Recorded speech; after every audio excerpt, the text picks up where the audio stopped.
सो hello everyone यार, welcome back to the फ्लाइंट। तो यार आज हम एक नई सीरीज़ शुरुआत कर रहे हैं जिसका नाम है लेट्स टॉक। ये इसका नया एपिसोड है। बेसिकली हम इसमें क्या करने वाले हैं, जो भी आपके करंटली में जो भी आपके इश्यूज़, जो भी कंट्रोवर्सीज़ वगैरह चल रहे होंगे, हम उसके ऊपर पूरा एक डिस्कशन करने वाले हैं। इसके ऊपर आपको एक्सप्लेन करने वाले हैं कि वो है क्या, उसके क्या सॉल्यूशंस हो सकते हैं, अपने कुछ थॉट्स आपके सामने रखने वाले हैं। तो यही सारी चीज़ें होने वाली है यार इस नई सीरीज़ में। आई होप आपको ये नई सीरीज़ पसंद आएगी जिसका नाम है लेट्स टॉक। तो चलिए शुरू करते हैं हम अपना पहला एपिसोड। और सबसे पहले यार मैं आपको थोड़ा सा अपने बारे में बता देता हूँ। मेरा नाम है हर्ष पंडित एंड यहाँ पे मेरा आपको इंस्टा हैंडल दिख रहा होगा, हर्ष पंडित ऑफिशियल। तो आप लोग मुझे इंस्टाग्राम पे भी फॉलो कर सकते हैं। तो बेसिकली जो आज का हमारा इस एपिसोड 1 का जो टॉपिक होने वाला है वो है अग्निपथ स्कीम।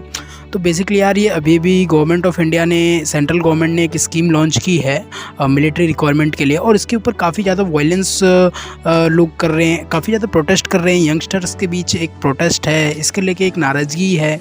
तो बेसिकली हम समझेंगे कि ये स्कीम है क्या, इसके फ़ायदे नुकसान क्या हैं, और आखिर इतने सारे यंगस्टर इसके ऊपर पीछे प्रोटेस्ट कर रहे हैं तो क्यों कर रहे हैं, उनकी क्या डिमांड है। और बेसिकली अगर गवर्नमेंट ने ये स्कीम लॉन्च की है तो गवर्नमेंट का क्या मोटिव है। गवर्नमेंट का कुछ ना कुछ तो मोटिव होगा ही अगर गवर्नमेंट ने ये स्कीम लॉन्च की है। और मैं आपको लास्ट में ये भी बताऊंगा कि यार मैं क्या सोचता हूँ इस स्कीम के बारे में, मेरे क्या ओपिनियंस है, मैं आपको ये भी इस स्कीम के बारे में बताने वाला हूँ। तो चलिए शुरू करते हैं। सबसे पहले हम यार ये समझेंगे कि अग्निपथ स्कीम एक्चुअली में है क्या, इसके बारे में हम पूरी डिटेल्स लेंगे। देन हम आगे फिर फर्दर डिस्कशन, आगे की चीज़ें बाद में बात करेंगे। तो सबसे पहले यार मैं आपको बता दूं, अग्निपथ स्कीम एक मिलिट्री रिक्वायरमेंट स्कीम है जो कि सेंट्रल गवर्नमेंट ने लॉन्च की है। इसमें आपका जो भी आपकी इंडियन आर्म फोर्सेस होती है, एयरफोर्स, नेवी, मिलिट्री, इन सब में जो आपका रिक्वायरमेंट होगा ये अग्निपथ स्कीम के थ्रू होगा। अग्निपथ से जो सैनिक सिलेक्ट होंगे हम उसको अग्निवीर कहेंगे।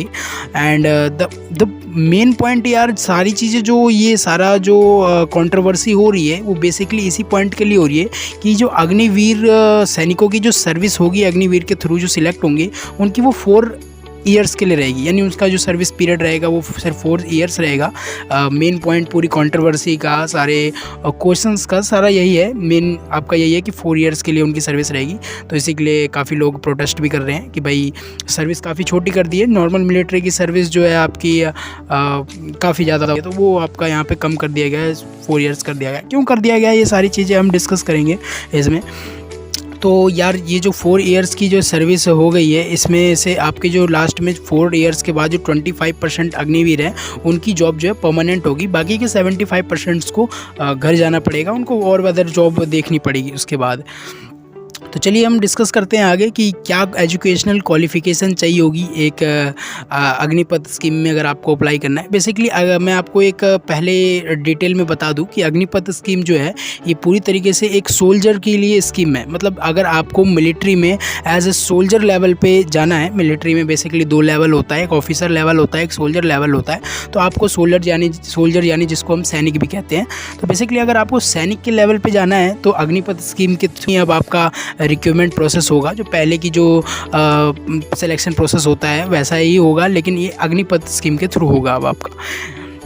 तो जो ऑफिसर लेवल का है उसमें कोई इफेक्ट नहीं पड़ेगा, वो अग्निपथ के थ्रू नहीं होगा। वो जैसे आपका जो नॉर्मल एग्जाम्स होते थे एनडीए सीडीएस वगैरह के ऑफिसर लेवल के लिए, तो सेम आपका वही होगा। उसमें कोई अग्निपथ का इफेक्ट नहीं है, उसमें कोई सर्विस वगैरह का चेंज नहीं होगा। मेन बेसिकली आपका सोल्जर यानी जिसको हम सैनिक कहते हैं उसी के लिए है अग्निपथ स्कीम। तो अग्निपथ स्कीम की अगर हम एजुकेशनल क्वालिफिकेशन की बात करें तो एक जो जनरल सोल्जर है उसको 45% मार्क्स चाहिए होंगे। एंड यार जो टेक्निकल सोल्जर्स हैं उनको फिजिक्स, केमिस्ट्री, मैथ उनके पास सब्जेक्ट होना चाहिए, 10+2 होना चाहिए। 40 से 50% मार्क्स है, आप यहाँ पे देख सकते हैं, मैं आपको स्क्रीन के सामने दिखा रहा हूँ। नर्सिंग असिस्टेंट के पास आपका फिजिक्स, केमिस्ट्री, बायोलॉजी होनी चाहिए। तो यही सारी रिक्वायरमेंट है, मिनिमम रिक्वायरमेंट जो बेसिकली पहले भी होती थी वही रखी गई है, कोई इसमें चेंज नहीं किया गया है। एंड सेकंड पॉइंट यार, इसकी अग्निपथ स्कीम की एज लिमिट क्या होगी, इसमें कौन कौन कैंडिडेट अप्लाई कर सकते हैं, क्या एज है। तो बेसिकली इसकी जो एज लिमिट है वो 17.5 ईयर्स से लेकर 23 ईयर्स है, लेकिन वो सिर्फ फर्स्ट बैच के लिए है। बेसिकली जो इसकी ओरिजिनल एज लिमिट रहने वाली है वो 17.5 ईयर्स से लेके आपका 21 ईयर्स रहने वाली है। तो बेसिकली इस बार 2 साल बढ़ा क्यों दिया, 23 ईयर्स क्यों कर दिया। बेसिकली ये इसलिए किया गया है क्योंकि पिछले 2 साल से जब कोरोना आया था तो मिलिट्री में जो है कोई भी आपका भर्ती हुई नहीं है, पिछले 2 साल से आपका सिलेक्शन नहीं हुआ है मिलिट्री में। तो इस वजह से जो लोग तैयारी कर रहे थे उनके लिए कर दिया गया है कि 23 ईयर्स रिलैक्सेशन दे दी गई है, ठीक है। तो हम नेक्स्ट ईयर बात करते हैं कि अग्निपथ के जो अग्निवीर होंगे उनकी सैलरी कितनी होगी, जो अग्निवीर सिलेक्ट होंगे अग्निपथ के थ्रू। तो बेसिकली जो नॉर्मल पहले जो सैलरी होती थी एक सोल्जर की, उससे थोड़ी सी ज़्यादा यहाँ पे सैलरी रखी गई है। बेसिकली पहले जो है 21,700 के करीब कुछ सैलरी होती थी एक नॉर्मल सोल्जर की, लेकिन यहाँ पे आपको फर्स्ट ईयर में 30,000 दिया जाएगा और हर ईयर आपकी सैलरी जो इंक्रीज़ होगी। पहले आपकी 21,000 पुल पहले 4 साल के लिए रहती थी, लेकिन यहाँ पे जो है हर एक साल आपकी सैलरी इंक्रीज़ हो रही है क्योंकि सर्विस ही आपकी 4 ईयर्स की है। तो फर्स्ट ईयर में आपके 30,000 मिलेंगे, सेकंड ईयर में आपके 33,000 रुपीज़ मिलेगी आपको, 36,500 रुपीज़ और 40,000 रुपीज़ आपको 4th ईयर तक मिलेगी। लेकिन इसमें मेन बात ये है कि आपको इन हैंड सैलरी जो है फर्स्ट ईयर में वो 30,000 तो है, वो मतलब टोटल सैलरी जो है आपकी 30,000 तो है, पर आपको इन हैंड 21,000 ही मिलने वाला है। बाकी का 9,000 जो है आपका वो अग्निवीर कॉर्पस फंड में जाएगा और उतना ही पैसा गवर्नमेंट भी आपके फंड में डालेगी। बेसिकली आप इसे एक टाइप का PF समझ सकते हैं। और जब आप 4 ईयर्स बाद एग्जिट होंगे, अगर आपका 25% में आपका नंबर नहीं आता है, आप 75% में आते हैं, आप एग्जिट होंगे तो आपको 11,71,000 रुपीज़ आपको निधि योजना सेवा निधि पैकेज के थ्रू आपको दे दिया जाएगा, जो कि मेरे ख्याल से एक बहुत कम अमाउंट है, क्योंकि ये इसलिए दिया जा रहा है, ये आपको वन टाइम पैसा दिया जा रहा है। बेसिकली जो पहले जो सोल्जर्स होते थे उनको मेडिकल फैसिलिटी और भी बहुत सारी आर्मी की फैसिलिटीज़ मिलती थी, लेकिन अग्निवीर अग्निपथ से ये सारी फैसिलिटीज़ नहीं दी गई है। अब ये क्यों नहीं दी गई है, ये सारी चीज़ें भी हम आगे डिस्कस करने वाले हैं। आखिर गवर्नमेंट का इंटेंशन है इस चीज़ को लेके कि उन्होंने ये चीज़ें कम कर दी है, आपको एक वन टाइम अमाउंट ही दे दिया है, आपकी जो ये मेडिकल फैसिलिटीज़ और भी चीज़ जो होती है वो सारी हटा दी गई है यहाँ से। तो हम आगे बात करते हैं कि भाई अग्निपथ स्कीम के फ़ायदे क्या हैं। इसको बेसिकली अगर हम देखा जाए तो पहला जो इसका सबसे बड़ा फ़ायदा जो जिसके वजह से इसको अप्लाई भी किया गया है, जो इसका मेन रीज़न है इसको अग्निपथ स्कीम को लाने का, वो ये है कि भाई इससे पहले जो है हमारा जो टोटल जो बजट होता था मिलिट्री वो 100% होता था, तो उसमें से 60% पैसे हमारे सैलरी और पेंशन में ही चले जाते थे। सैलरी और पेंशन जो हम अपने मिलिट्रीज़ के सोल्जर्स वगैरह को देते थे, उसमें हमारा काफ़ी ज़्यादा पैसा चले जाता था और हम अपने मिलिट्री को मॉडर्नाइजेशन नहीं कर पा रहे थे। हम अपने डिफेंस इक्विपमेंट, हम अपनी मिलिट्री को टेक्नोलॉजिकली डेवलप नहीं कर पा रहे थे, तो ये दिक्कत आ रही थी। और आज की डेट में अगर देखा जाए तो जितने भी डेवलप्ड नेशन है या जो डेवलपिंग नेशन है, बेसिकली USA और चाइना की अगर हम बात कर लें तो दे हैव उनके पास एक अच्छी मिलिट्री तो है, लेकिन वो एक बहुत ही ज़्यादा टेक्नोलॉजिकली डेवलप्ड मिलिट्री है। उनके मिलिट्री का एक मॉडर्नाइजेशन है जो कि हमारे मिलिट्री के पास नहीं है। और अगर आप रियलिटी में देखें तो आज अगर युद्ध हो जाए तो आज हमें मैन पावर की ज़रूरत नहीं है। आज जो है टेक्नोलॉजी बढ़ रही है, फ्यूचर में जो है जिसके पास जितनी अच्छी टेक्नोलॉजी होगी उसी के ही चांसेस हैं कि जो वॉर को जो है विन करेगा, ऐसा है, उसके सब बहुत ज़्यादा चांसेस हो जाते हैं। तो इसी चीज़ों को देखते हुए हमारी गवर्नमेंट ऑफ इंडिया ने भी ये इनिशिएटिव लिया कि यार हमने इस बारे में सोचा कि यार हमें भी अपनी मिलिट्री मॉडर्नाइज़ करनी है। तो बेसिकली मेन रीज़न तो इसका ये है कि मिलिट्री मॉडर्नाइजेशन का कि आपके 60% पैसे बचेंगे और आप उसको फिर अपने डिफेंस इक्विपमेंट्स, अपने नए नए जो आपके मिसाइल्स वगैरह हैं वो सब आप ख़रीदने में पैसा ही लगा सकते हैं। आप अपनी मिलिट्री का मॉडर्नाइजेशन कर सकते हैं। सेकंड है कि यार यंग एक्टिव पर्सनल होंगे आर्म फोर्सेस में। बेसिकली इस स्कीम के थ्रू जो है 4 ईयर की ही सर्विस रखी गई है। तो ज़्यादातर जो 4 ईयर्स में जो होंगे आपका 17 साल से 21 साल का तो सिलेक्शन ही है, तो 21 साल से मान लीजिए आप ज़्यादा से ज़्यादा क्या 25 साल के बीच में एज होगी, तो एवरेज एज जो है एक आर्म फोर्स की वो कम होगी। और एवरेज एज कम होगी ये बहुत ज़्यादा ज़रूरी है, क्योंकि मान लीजिए कि यार एक अगर लड़ाई हो जाती है तो एक है हमारा 35 साल का आदमी और एक है 25 या 21 साल का आदमी, तो वो जल्दी ज़्यादा वो एक्टिव होगा एज़ कम्पेयर टू 35 ईयर्स से।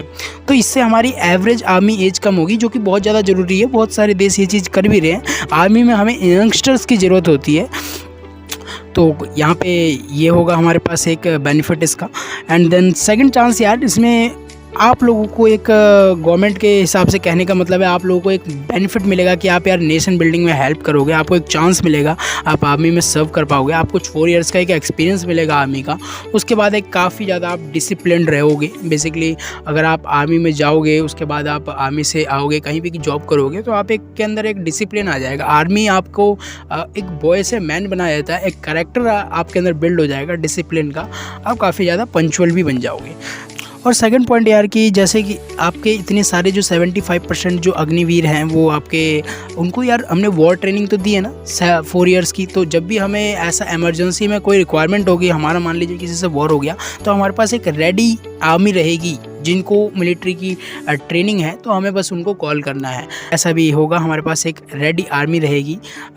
तो ये हमारा यहाँ से एक एडवांटेज है। सेकंड यार कि हम इसके डिसएडवांटेजेस की बात कर रहे हैं, तो हम इसके डिसएडवांटेजेस देख लेते हैं। तो सबसे बड़ा यार डिसएडवांटेज इसका यही है कि इसका कोई पायलट स्कीम नहीं है। इसको इतने बड़े लेवल पे अप्लाई किया जा रहा है पूरी सेना में भर्ती के लिए, सैनिक की भर्ती के लिए। तो यार इसका पहले एक ट्रायल होना चाहिए था मेरे ख्याल से, एक थोड़ा सा इसका प्रोसेस देखना चाहिए था कि इसके ड्रॉबैक्स क्या है, क्या चीज़ें हैं, ये सारी चीज़ें आपको देखनी चाहिए थी। आप डायरेक्टली इतना बड़ा स्कीम अप्लाई कर रहे हो, तो इसका एक पायलट स्कीम होना चाहिए था। सबसे बड़ा ड्रॉबैक इसका यही है यार, सबसे बड़ा डिसएडवांटेज यही है। और दूसरा यार कि ये एक मिलिट्री कल्चर या मिलिट्री प्रोफेशनलिज्म में काफ़ी ज़्यादा इफेक्ट करेगा। देखिए मिलिट्री कल्चर क्या होता है कि एक सोल्जर जो है अपनी बटालियन के लिए, अपने देश के लिए लड़ता है, मरता है, और उसका इंटेंशन यही रहता है कि यार उसको, उसकी वो मर भी जाए तो उसकी फैमिली पूरी सिक्योर्ड रहेगी। लेकिन इस चीज़ से सोल्जर्स के अंदर ये रहेगा कि यार हमारी तो 4 साल की ही जॉब है और उसके बाद हमें सिक्योरिटी भी नहीं मिल रही है हमारी फैमिली की, तो हम सोल्जर्स इतना ज़्यादा रिस्क टेकिंग नहीं लेंगे। जो मिलिट्री का एक प्रोफाइल है वो यहाँ पर नहीं होगा, कॉम्बैट स्पिरिट नहीं रहेगी। बेसिकली अगर हम जनरल बात करें तो अकॉर्डिंग टू एक्स मिलिट्रियंस कि भाई अगर हम एक सोल्जर की बात करें तो एक सोल्जर को 7 से 8 साल लगता है एक पूरी तरीके से एक कॉम्बैट रेडी सोल्जर बनने में। बेसिकली एक 7 से 8 साल की पूरी उसको एक बढ़िया सोल्जर बनने में टाइम लगता है। लेकिन यहाँ पे आपका टाइम पीरियड ही 4 इयर्स रखा गया है, उसी में आपका ट्रेनिंग टाइम भी इंक्लूडेड है। तो ये एक यहाँ पे दिक्कत हमें देखने के लिए मिल रही है अग्निपथ स्कीम में कि थोड़ा सा टाइम जो है पीरियड है वो कम रखा गया है। वो इसीलिए रखा गया है ताकि हमारी एवरेज जो एज है आर्म फोर्सेस की वो थोड़ी कम हो जाए, यंग आर्मी हो हमारे पास। दूसरा है यार कि इससे जो है यहाँ से जो है मिलिटाइजेशन ऑफ सोसाइटी होगा। बेसिकली कई लोगों का ये कहना है कि डिसएडवांटेजेस में गिनवा रहे हैं लोग कि भाई अगर आप 75% लोगों को जो जिनका सिलेक्शन नहीं होगा 25% में, जिनकी जॉब परमानेंट नहीं होगी आर्मी में, उनको आप एक सोसाइटी में with war experience, with military experience आप छोड़ दोगे तो कहीं वो एक्सट्रीमिस्ट ग्रुप ज्वाइन ना कर लें, वो कोई वायलेंस क्रिएट ना कर दें। तो देखिए ये बात जो है पूरी तरीके से मैं इससे डिसएग्री करता हूँ, क्योंकि ऐसा आज तक नहीं हुआ है पूरी मिलिट्री की। अगर आप कोई भी मिलिट्री का आदमी ऐसे रिटायर होने के बाद या फिर अपने मिलिट्री से एग्ज़िट करने के बाद वो ऐसा कोई काम करे, एक्सट्रीमिस्ट ग्रुप वगैरह ज्वाइन कर ले, तो ऐसा नहीं हुआ है। ये बेकार बातें हैं, लेकिन ये कुछ लोगों ने पॉइंट रखा है डिसएडवांटेजेस में, इसलिए मैं आपके साथ डिस्कस कर रहा था। सेकंड है यार कि अग्निपथ जो ये स्कीम है आपकी, इसके खिलाफ इतना ज़्यादा प्रोटेस्ट क्यों हो रहा है। तो बेसिकली इसके खिलाफ जो प्रोटेस्ट हो रहा है वो बहुत ज़्यादा यंगस्टर्स कर रहे हैं, एंड यंगस्टर्स जो कि आपके इसकी आर्मी वगैरह की प्रिपरेशन करते हैं वही लोग कर रहे हैं। और बेसिकली ये जो है इंडिया के कुछ पार्ट्स में हो रहा है, बिहार, यूपी, उत्तराखंड, हरियाणा जैसे पार्ट्स में हो रहा है। बेसिकली बिहार में ज़्यादा वायलेंस हो रहा है इसको लेके, एंड उनका डिमांड ये है कि यार गवर्नमेंट जो है इस स्कीम को रोल बैक कर ले, इस स्कीम को वापस ले ले।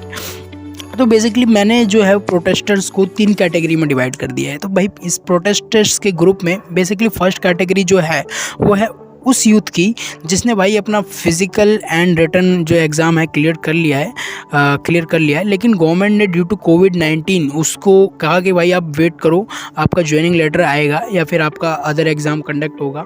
और वो यूथ वेट करता रह गया और सडनली गवर्नमेंट उसे सरप्राइज़ देती है कि भाई अब आपका नहीं होगा इसके थ्रू, अब आप दोबारा से एग्ज़ाम दो अग्निपथ का और फिर उसके थ्रू आओ। तो बेसिकली यहाँ पे कुछ लोग वो हैं जो यहाँ इस चीज़ से नाराज़ हैं कि भाई हमने जब पहले ही चीज़ें क्लियर कर ली है तो आप हमें दोबारा क्यों कह रहे हो। दूसरी हमारी कैटेगरी आ जाती है भाई वैसे यूथ जिनको 4 ईयर की सर्विस से प्रॉब्लम है। 4 ईयर की सर्विस से प्रॉब्लम वाले यूथ बहुत ज़्यादा है, और मेन आपका वायलेंस का भी कारण यही है कि भाई उनका कहने का मतलब यार कि बेसिकली लोग जो हैं गवर्नमेंट जॉब, आर्मी को एक गवर्नमेंट जॉब समझते हैं, और वहाँ पे उनका कहने का मतलब यार लोग जो हैं 2-3 साल जो है आर्मी की तैयारी में ही लगा जाते हैं। बेसिकली रैली भर्ती होती है आर्मी में, जैसे कि आपने देखा ही होगा। अभी थोड़े दिन पहले एक लड़का उत्तराखंड का एक वायरल हुआ था जो मैकडी में काम करता था। वो अपना रनिंग प्रैक्टिस कर रहा था रात को काम करने के बाद। तो बेसिकली आर्मी में जो है फिज़िकल रैली भर्ती होती है। तो बेसिकली उसके लिए दौड़ने के लिए लोग काफ़ी ज़्यादा प्रैक्टिस करते हैं 1-2 साल की। तो जो कह रहे हैं वो 2-3 साल वो प्रैक्टिस ही करेंगे, उसके बाद बस उन्हें 4 ईयर की सर्विस मिलेगी। तो उससे उनका फ़ायदा क्या होगा? उसके बाद अगर वो 25% में नहीं आए तो उनको फिर कहाँ जाना पड़ेगा, कहाँ वो धक्के खाएँगे, वो अनएम्प्लॉयड कहाँ रहेंगे? बेसिकली यहाँ प्रॉब्लम ये है। थर्ड जो हमारा ग्रुप है यार, वो है अपोजिशन प्रोटेस्टर्स। देखिए ये तो होता ही है, एंटी गवर्नमेंट लोग हैं ये कुछ, जो कि गवर्नमेंट के हर एक स्कीम से नाराज़ रहते हैं। और बेसिकली वायलेंस जो हो रहा है उनमें मेन हाथ इन्हीं का है। इन्होंने ही जो है इन यूथ्स को इन्फ्लुएंस किया है कि भाई आपके साथ ये चीज़ें गलत हो रही है, जो कि बहुत ज़्यादा गलत है। देखिए जो आर्मी की प्रिपरेशन कर रहा है, जो आर्म फोर्सेस की प्रिपरेशन कर रहा है, जो सोल्जर है, वो कभी भी वायलेंस नहीं क्रिएट करेगा, क्योंकि वायलेंस से इनडायरेक्टली घाटा आप ही लोगों का होगा। तो यहाँ पे ये कैटेगरी भी है। मैंने आपको बता दिया कि यूथ जिनका उन्होंने बिल्कुल पीसफुल प्रोटेस्ट किया है, जो कि काफ़ी अच्छा है। और प्रोटेस्ट को पीसफुल ही रहने देना चाहिए। आप लोगों ने देखा होगा किसान आंदोलन बिल्कुल पीसफुल रहा, तो आखिर में उनको टाइम लगा लेकिन वो रोल बैक हो गया। तो इसी तरीके से अगर आप एक प्रोटेस्ट करते, एक पीसफुल प्रोटेस्ट करते, तो आपकी ज़रूर सुनी जाती। लेकिन दूसरे यूथ हैं जो बता दिया मैंने। थर्ड जो ये जो वायलेंस क्रिएट कर रहे हैं ये लोग, आपने देखा होगा कई ट्रेनें जला दी, बसेस जला दिए। एंड एक यहाँ पे मैंने एक फ़ोटो लगाई है इस मैन की, ये काफ़ी ज़्यादा रो रहा था, इसकी वीडियो भी वायरल हुई थी। इसकी कार जला दी इसने पर्सनल। और इसने एक वैलिड क्वेश्चन भी पूछा कि भाई इसमें इसकी गलती क्या है कि अगर सरकार ये स्कीम ला रही है तो आप इसकी प्रॉपर्टी को क्यों नुकसान कर रहे हो, जो कि बहुत ज़्यादा वैलिड क्वेश्चन है। कि देखिए इनडायरेक्टली जो है सरकार जो है, ये आपने जो 700 करोड़ वगैरह की प्रॉपर्टी को नुकसान किया है, ट्रेन वगैरह जला दी है, तो ये जो सारा पैसा है सरकार आप ही से लेगी, आप ही के इनकम टैक्स से होगा।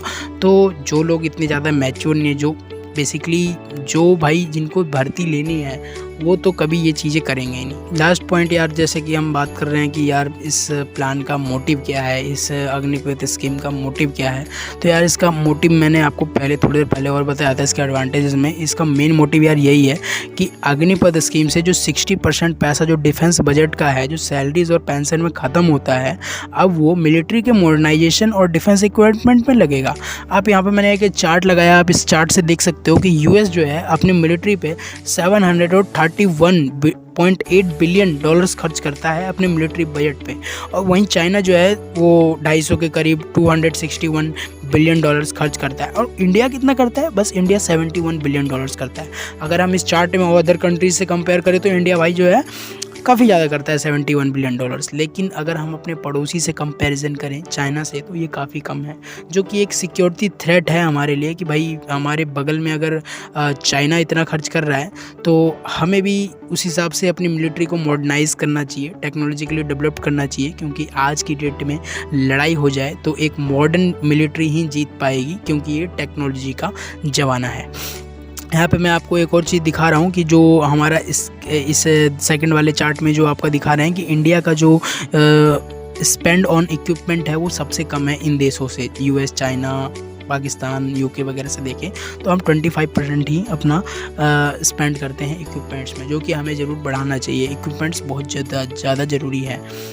नेक्स्ट पॉइंट है यार कि मेरा क्या इस बारे में ओपिनियन है, अग्निपथ स्कीम सही है, गलत है, मैं क्या इस बारे में सोचता हूँ। तो मैं यहाँ पे आपको अपना ओपिनियन रख रहा हूँ अपने सामने। देखिए ओपिनियन सबका अलग अलग हो सकता है। यहाँ पे मैं अपने थॉट्स, अपने विचार बता रहा हूँ आपको कि मैं इस बारे में क्या सोचता हूँ। आप लोगों के अलग हो सकते हैं। आपके अगर कुछ अलग हैं तो आप कमेंट सेक्शन में कमेंट करके हमें बता सकते हो, हमारे साथ डिस्कस कर सकते हो कमेंट सेक्शन में। बेसिकली मेरा ये सोचना है कि अग्निपथ स्कीम एक अच्छी स्कीम है, जो कि एक मिलिट्री की मॉडर्नाइजेशन और डेवलपमेंट में हेल्प करेगी, जैसा और भी कंट्रीज़ कर रही है, यूएस, चाइना। तो इस चक्कर में हमें ये चीज़ें तो करनी पड़ेगी मिलिट्री की मॉडर्नाइजेशन के लिए।